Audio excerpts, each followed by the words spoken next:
Good to see you. Good to see you, too. Last time I saw you, it was February, right before the Grammys. You were announcing the Smoke and Mirrors tour, and that tour took you around the world, almost a year long, better than 100 dates. Yeah. And I want to talk about that, and I want to get into the music thing, but first I want to go back to a time a number of years ago, because your shows are enormously demanding. You guys are moving around the stage, you're banging drums, you're switching instruments. But I want to go back to a moment a number of years ago when you thought you might not be able to get back on stage again. Yeah. I just turned 29. When I was 20, I want to say 22 is when the band really started to take off. And at that point, we were playing small clubs, but we were starting to be able to fill out the clubs, and It's Time started to go to radio. We'd just gotten signed, and kind of everything was coming together. I mean, you guys have been working. You're in Las Vegas. You've been playing these. A lot of people don't know this, but you've been playing these lounge shows that were marathons. They would go on for hours. Yeah, they were terrible. They were so bad. We did like these 6-hour shows at like, I don't know if you guys ever heard of O'Shea's in Las Vegas. Good. That means all of you are reasonable human beings. It was like, it's the cheapest beer on the strip, and we would play like these awful shows there. But anyway, yeah. But and then you've graduated, you've gotten signed. Right, so we got signed, things started to move, and I started to have this really severe pain in my lower back. It's in my upper butt, but typically when you talk to people, you're like, my low back, so you don't have to be like, oh, okay, so my upper butt. But and it was just kind of this it felt like someone was drilling in my nerves. Like, actually, have you ever seen what's that movie where the guy has to cut off his arm because he's like in the, you know the part where it's like the nerve, and every time he touches it, it's like, man. And you're like, that. Honestly, it felt like someone had a hold of your nerves and was just like drilling, like in the dentist office when you're like in the cavity field, like that kind of feeling in my lower butt, which is hard, or upper butt, sorry, upper butt. But so it was this really strange pain that was really extreme, and it got worse and worse. And I went to doctor after doctor, and I said, oh, is it sciatica? Is it this? Is it that? Try anti-inflammatories, put me on steroids, put me on. And your shows are really dynamic. So was there the thought that you had maybe hurt yourself? Yourself? I didn't think. I knew there wasn't like a point of injury, but it started to get where I couldn't sit down for a long time, and it got to a point where I started to be immobile. I couldn't move. In fact, we played a couple shows where I just stood at a microphone, which for Imagine Dragons was a strange show because it's a very mobile show. It's very active, and so there was a point where I thought, okay, this is going to ruin the career. It's going to be the end of the career right when the career is starting because of ankylosing spondylitis, which is what it's called, which I know is a super weird word, so we'll just call it AS. But so yeah, how did you find out that it was AS? How did that diagnosis come through? Because you're saying people thought it might be sciatica, which is a lower back, upper butt condition. Right. Yeah. It took a year and a half, actually, to get it fully diagnosed. And honestly, I blame myself more than I blame doctors because I was really stubborn. I didn't believe that, I felt I was healthy, and I didn't believe that I could have a disease, which I think most people think, oh, everybody else has diseases. Most men, I don't have. Most men treat medicine that way. Stubborn, awful, stupid men. So I put it off, and I saw doctor after doctor, but finally I went and saw a specialist, a rheumatologist, and they did some genetic testing and said, oh, you have this marker, and this is clearly AS. Try taking this different route. We did some different kind of medications and lifestyle changes, and it took a couple of years even of that to really find the right path for me. But finally, I've really gotten it under control in the last couple of years here. Now, you mentioned you had a genetic marker. Yeah. Does it run in the family? So I have now, throughout these years, 2 of my other brothers have ankylosing spondylitis. And I have ulcerative colitis, and so do 2 of my other brothers. So I have ulcerative colitis and ankylosing spondylitis. But so it's basically they're autoimmune diseases where your body thinks that there's your joint is a disease and attacks your joint and it inflames your body. So it's basically your body attacking itself. And it's an inflammatory disease related to arthritis or similar. The pain is similar to arthritis. I've been reading. It is in the arthritis family. I don't really know how that works exactly, but it's an autoimmune disease. Right. So what can happen is if it goes untreated long enough, your spine can fuse. And that's the worst case scenario. Which is the worst case scenario. So basically your spine can just become like a pole, you know. Luckily, I've caught it early enough that I don't have any fusion as of yet, and hopefully never. How you feeling? I feel great. I can touch my toes right now, you know. but I will say, and you're pretty tall. That's a long way down. Yeah, I will say though, even just 6 months ago, I'm gonna just show you this, just so you can see. 6 months ago, I really could not get lower than this, and I've been doing yoga, so now I can get down there. But with that being said, I attest a lot of it to yoga. I don't know if anybody is a believer in yoga in here, but like I am so like yoga to the death, like Yogi Bear 101. I don't think yoga to the death is the actual. Yeah, it's probably not. I don't think that's the motto. Not a good way to put it, but yeah. I don't think that's the yogic way. That's the Motorhead version of yoga, which is very rarely practiced. Yeah, Ashtanga. But how? So this is a number of years ago. It took you 18 months to begin to find the right path. Yoga is part of it. What else are you doing? And how is touring with this? Well, really, the main reason I wanted to get involved, I actually I'm a very private person. I have been a very private person for most of my life. Music has always been the extroverted part of me. But when it came to my private life, I kept it private. But recently, I felt like with ankylosing spondylitis, for instance, I've kept it private for 7 years. And I was thinking about just this last week why I did. And I honestly think it was probably out of shame. I really felt like I didn't want to say I had a disease, and I felt it was a weakness. I felt like it was, I don't know, it just felt like a heavy thing for me that I didn't want to share with other people. And now I actually have seen a different side of it. I feel like it's a responsibility that I have. It's a hidden disease. It's called a hidden disease because it's hard to diagnose, and not a lot of people know about it. And because it's a hidden disease, there's hundreds of thousands of people, even now in the U.S., that probably have it, that don't know they have it, that are having chronic pain, debilitating pain. And I felt like I have a responsibility to be a voice and say, you know what? This isn't a shameful thing. In fact, this is a crutch that has brought me extreme discipline and passion to my music. It has changed the way I've created music, you know, because art is really just, it comes from emotion. It comes from pain. It comes from happiness. It comes from sadness. And chronic pain has definitely been a part of that for me. And so I'm sure it's worked its way into the music in more ways than I know, and I don't think I'd be here if it wasn't for it. Not to say thank you to ankylosing spondylitis. I'm not there yet. But I'm grateful for the journey that it's been. And then, sorry, you asked another question. Well, you know, let me come back. That's why I want to do This AS Life, right. is what I was going to say. The whole reason I want to get involved with This AS Life is it is a place, it is a voice for AS. It's a community that people can turn to hear other people's stories who have AS. What I'm doing on it is I'm doing a series where I'm just interviewing people who are newly diagnosed, have been diagnosed 20 years past, who have combated it. I just interviewed a guy who was, speaking of yoga, is a yoga instructor and became one after he was diagnosed. And he has fusion in his spine.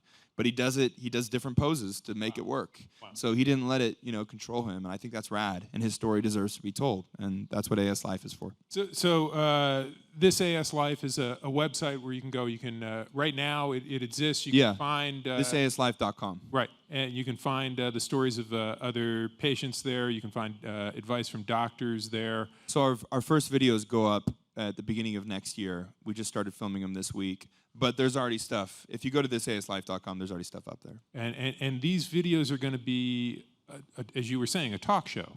Yeah, it's just me sitting down. It's literally about people, their stories. When did you first feel, the oncoming of AS? What did you feel? How was that for you mentally? What did you do to combat that? Where are you at now? I think that disease can be really lonely, and you could, especially with a hidden disease, you feel like who can you turn to say, hey, I have ankylosing spondylitis? People say, I've never heard of that. I don't know what that is, and please don't talk to me about it. That's like it's strange sounding. So it's a community. There's forums. There's places for people to talk to each other and relate to each other, and I think that's really important. Let me ask you a couple more questions. What's your regime like now? Are you taking medication in addition to the yoga? So I've been off medication now for a year and a half. Wow. And am in remission. I still have flare-ups sometimes, and I have to, treat that. But I've really been without a flare-up for 6 months, and so my regime is I'm super disciplined with what I eat and exercise. That's really the main thing that helps me maintain. You have to be super, super active. So 3 times a week I'll do yoga. 2 to 3 times a week I'll go to the gym and do athletic training.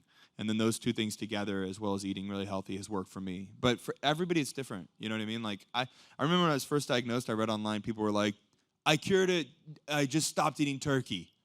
And I was like, that's it. And I stopped eating turkey, it did nothing for me. Yeah, you know what I mean? I missed turkey. That's all that happened. That may have been an allergy to turkey. It may have been a different problem. Well, let's talk about that for a second. You're saying you're eating super healthy. So let me ask you a question. What can't you eat that you really miss?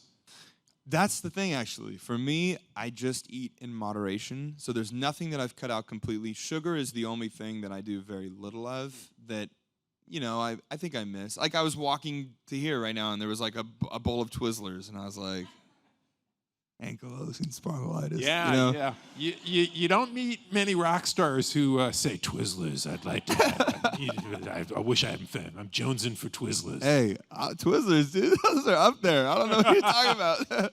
Well, you mentioned that being active is a big help, right? Yeah. And you're doing yoga. You're going to the gym a couple of times a week. Are you doing that on top of touring when you tour? Because I have to. Yeah. Really? Because those shows are incredibly dynamic. You're on stage 45 minutes to an hour. Yeah. It looks like it looks like it's an aerobic workout as a rock show. It is, but it's not the correct. To me, it doesn't fulfill the things that I need. So on the road now, I bring out somebody who does yoga with me and does. I'm constantly having to stretch my joints. It's kind of like you have to activate joints that typically you wouldn't activate. So when I'm running around the stage, I'm saying like radioactive or whatever, like kill me.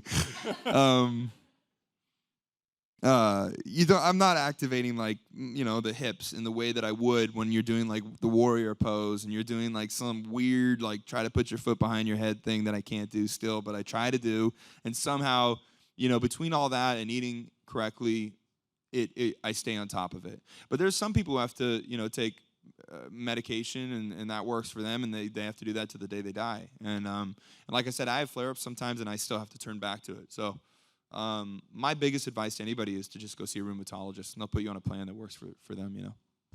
You've got a couple of big things ahead of you next year. One you've already completed some work on, and that's some twins that are on the way. Is that correct? That is correct. In fact, it's funny you asked me that because I was told I was having twins by my wife, which was great. And then we went to the doctor, and the doctor told us we were having a boy and a girl. We even did like the cake, like don't find out, like the cheesy, like, here's a cake, hey family, come over, like, oh, it's a blue cake, oh, a pink cake, yeah. Everybody's like, oh, we got you this and this, for the boy and the girl. And yesterday my wife just called me and was like, hey, are you sitting down? I was like, yeah, I'm on this train right now. I'm sitting down. She's like, yeah, we went to the doctor, and the doctor told us it's actually 2 girls. So, yeah, I just found out yesterday there's, both girls, which I'm really stoked on. But I wasn't stoked in the moment because she was so stoked that I felt like I needed to not be stoked. I have a 4-year-old girl. She's like, it's going to be 4 girls in the house, and I wanted to be like, oh, but I mean, honestly, I love my little girl so much that like a million of her, whatever, I'm cool with it, Okay, all right. So you're exactly. You're just, you're just one daughter away from a girl group at home. Thanks. Okay. Just planning for the future. And then something else you're working on that could arrive next year, and the girls are due in April. But there's a third album that you guys are working on. We are in the studio, in the midst of studio things. Things are feeling, What does that mean in the midst of? We're recording. I know there's no Twizzlers. Okay, Yeah. I'm clear on that. No, we're recording. It's cool. And are you working in Vegas where you've worked before? In Vegas, yeah.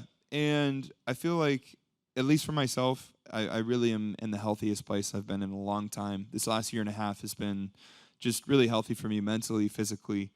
And it's cool to create music from that place because it's a different place. And I feel like the music is different and it's an evolution for us, but it's one that I'm excited about. Hopefully the fans will be the same. And it's too early to say what that exactly is going to be and to pin that down, but I can just say that I'm really excited about how things are coming together. Well, let me ask you about your songwriting process. How do things work for you at this point, and how have they changed from album to album? Are you bringing songs into the studio at this point, or are you guys working on them together and putting them together as you go? It's kind of the same as we've always done. Typically, a song will start either with me at home. I'll have like a guitar and a keyboard and play some very simple kind of structure for songwriting, or my guitarist will send me some like a guitar lick or something, and I'll write on that. And then we'll come to the studio. We'll say, hey, we have all these kind of skeletal ideas, and everybody will kind of come together and we'll pinpoint kind of themes and try to decide what the record needs to say, what we're all feeling, and so it can be expression of all of us, even though I write the lyrics. And once we get in the studio, then we flesh them out. But primarily songwriting wise, it's me and the guitarist. And how's it been going? Are you making progress? Yeah, it's been really cool. I feel like I've been more creative in this last year than ever in my entire life. I've just had a lot of things on my mind, for better and for worse, but mainly for better, which is cool because I feel like Smoke and Mirrors came from a pretty dark place for me, relatively speaking, as an album. I was just, dealing with a lot of kind of like spiritual confusion in my life and dealing with like a really big bout of depression, and this album feels a lot healthier to me, which I'm excited about because I feel like both the first album as well has plenty of darkness to it. It did, but Night Visions I still saw as kind of like redemptive. Smoke and Mirrors I walked away from as Smoke and Mirrors is probably my favorite album, like of the two, but it's your newest, so you always like your newest probably. But you know what? Don't let your 4-year-old daughter hear you say that. Yeah, okay. You're right. But that said,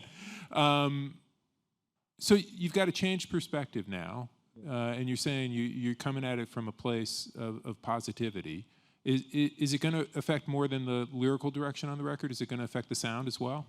I think lyrically speaking, at least as of yet, and sonically speaking even, the record still has the diversity to, I mean, again, it's too early to say, but there's still, life is life. Even when you're at your highest, even when you say you're healthy for a year, I'm sure anybody out here who says, I've had a really great year.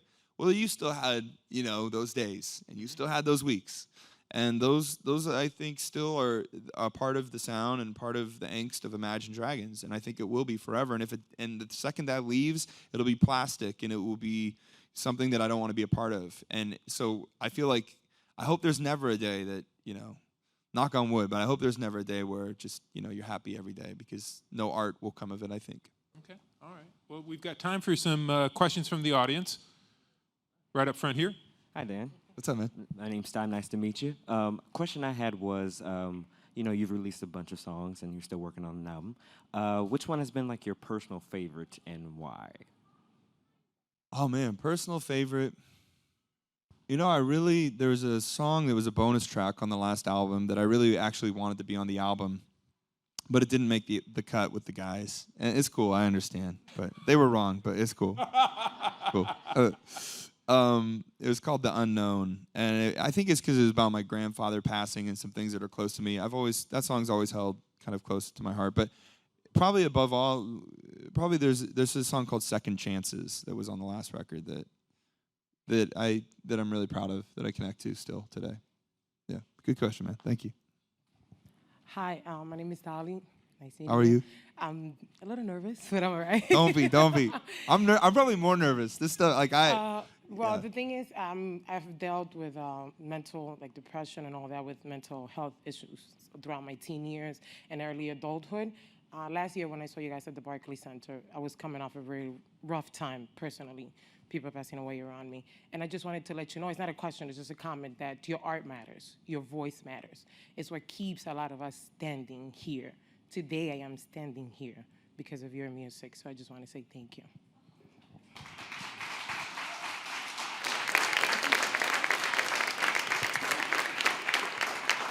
I just want to say, first of all, thank you so much for sharing that. I know like how vulnerable, it's hard to be vulnerable, and I have a hard time being vulnerable, and it's extremely beautiful to see you be vulnerable like that. And with that being said, it's the exact same for me. It's not a cliche. The only reason I do music is because I have this connection with you guys, and it's a very real connection to me, and it is the only way I'm able to express the feelings that I have, and it brings me comfort in my darkness. And so to hear that it brings anything to you is really rad, means a lot to me. So thank you.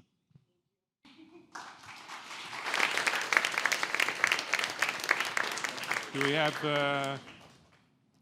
Hey, Dan, I love when you did the Beatles special, and I want to know if you could share a memory from that. Yes. Yeah, well, actually, so first of all, I went to give Ringo like a hug.